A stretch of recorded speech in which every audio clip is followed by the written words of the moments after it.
It's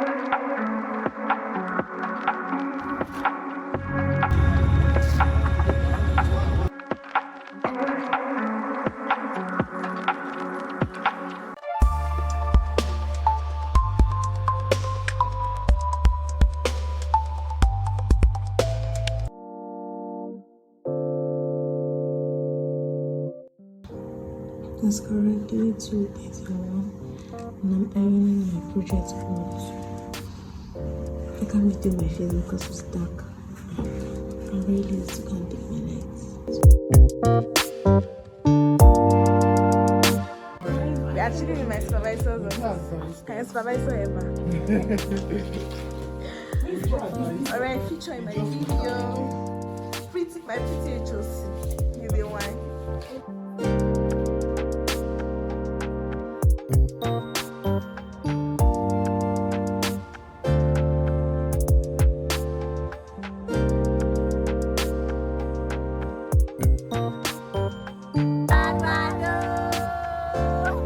Hi guys, I now have come to my name. I'm officially a graduate. I just finished like a few days ago. I couldn't believe the whole process was tiring, was stressful, meeting up with deadlines and the like. So I couldn't really know like the day for my stress and stuff. So I'm just going to do like recap of what happened, how I defended my projects, like that. So started by picking a topic.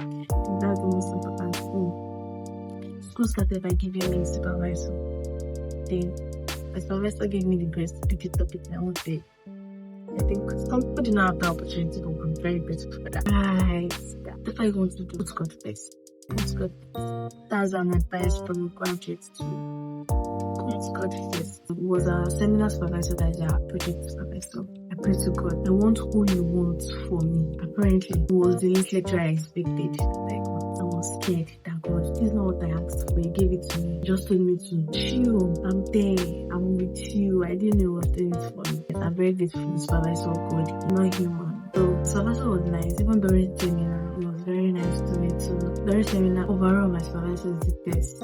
For project, even though it's the stressful type, like a lot of garbage, I thank God everything came out good. And my project result just came out yesterday. Oh my God.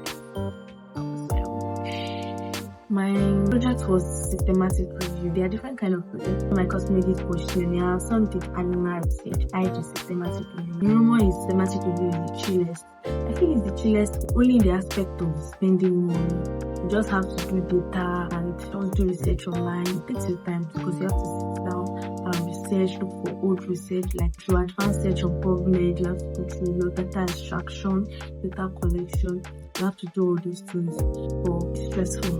It's stressful, but can't compare to it that comes with finance. I was happy I did systematic review. I was able to learn more about how to research properly. An overview of how to do a systematic project. Chapter 1 is your introduction. Chapter 2 is your literature review. Chapter 3 is your methodology. Chapter 4 is your result. Chapter 5 is your conclusion, your discussion and conclusion. First, you know your topic. You do your chapter 1, which is your introduction. You can just go online to search for related something. You have an outline. Make sure to have an outline before you start. Chapter 1, you can go online and search for, let's say your topic is about an effect of a drug, a particular system. You go online to check the background of the study, the aim of your study, the objective, the specification, rationale of your study, outline like that. And in your project, ChatGPT is going to be your body, but don't make it your body that determines what you write. You determine what to write, but ChatGPT is going to help you. Don't make ChatGPT the boss of the project. Make yourself the boss of the project. ChatGPT can assist you follow your outline.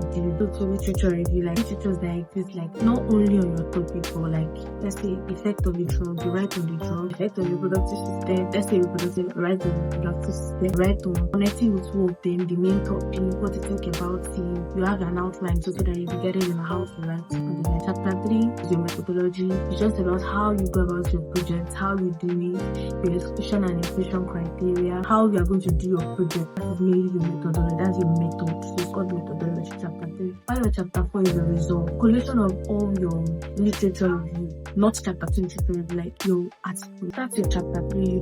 I use PubMed. because it's free. My school did not have the subscriptions on all these research websites. So I did it by using PubMed. So I used the advanced search feature. I imputed my search parameters. Search parameters included keynotes from my effects of the drug on particular system. So your keynotes will be effects, the synonyms of effects, and another keynote is the drug name classification. Let's say it's a diabetes drug, other names of diabetic drug, the classification that the drug falls under on the system, let's say reproductive system, for other names that they can call reproductive system. If it is female reproductive system, mainly looking at female reproductive system, other names like other components of female reproductive system.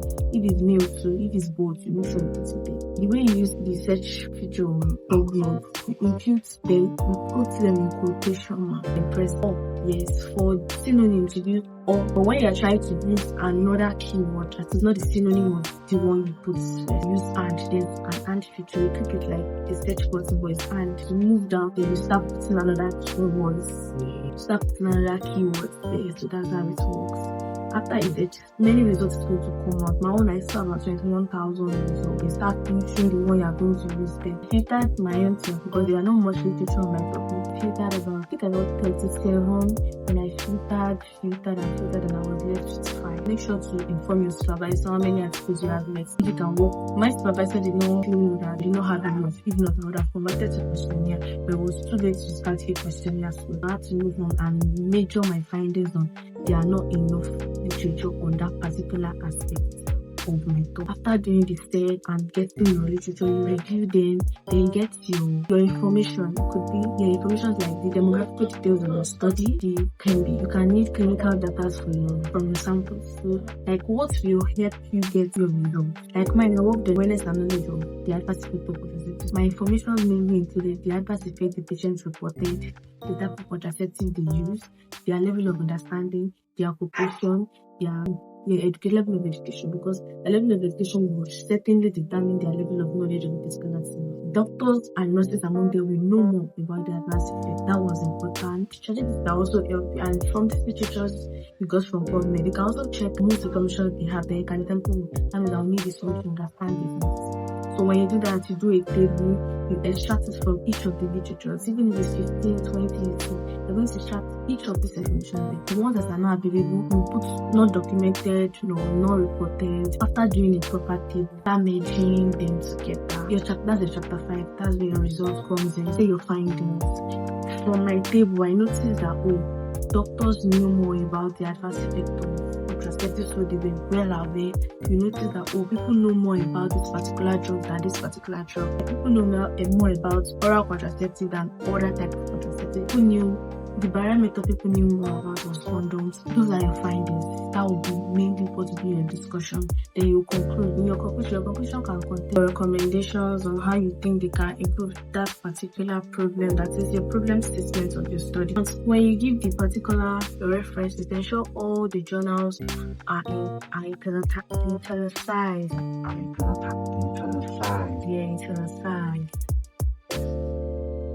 And your et al, your incitations, that is the ones in your, don't write them in full. It's going to be the main author, his real name, and et al, which is italicized.